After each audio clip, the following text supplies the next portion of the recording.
بسم الله الرحمن الرحيم. السلام عليكم ورحمة الله وبركاته. كسو دوادا Somali Medical Consultancy Center SMCC. waxa aan ka hadli doonaa maanta caafimaadka bulshada. waxaana ila socodsiin doonto walaashiin Miski Cabdinuur Salal. caafimaadka bulshada waa qayb ka mid ah daryeelka caafimaadka la siiyo bulshada iyadoo laga hortagayo cudurrada bulshada ku dhaco. sidoo kale waa qorsheynta iyo maareynta heerarka kala gedisan ee caafimaadka bulshada si loo helo caafimaad buuxda bulshada dhexdeeda. waxa ayna ka kooban tahay ka hortag, daaweyn iyo wacyigelin. haddaba waa maxay bulsho?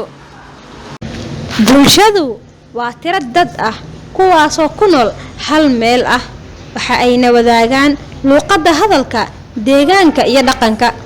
waa maxay heerarka kala gedisan oo uu soo maro cudurka?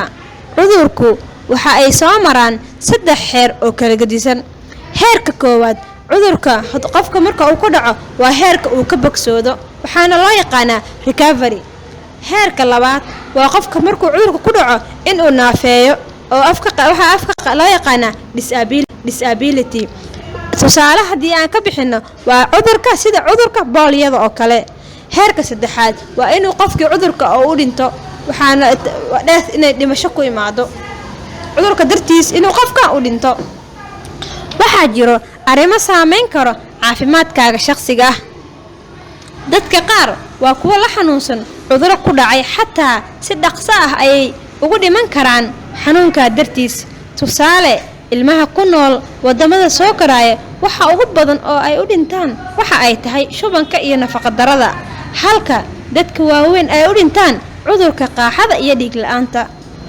caafimaadkaaga shakhsiga ah waxyaalaha saameeya waxaa ka mid ah deegaanka aad ku nooshahay.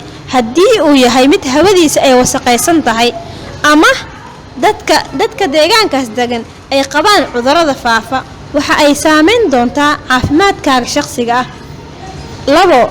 dhaqanka bulshada aad ku dhex nooshahay waxa ay ka qayb qaadataa caafimaadkaaga shakhsiga ah.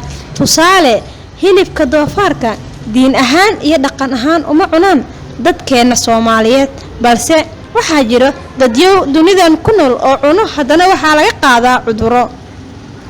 3. dhaqaalahaada waxa uu ka qayb qaataa horumarkaada caafimaadka shakhsiga ah.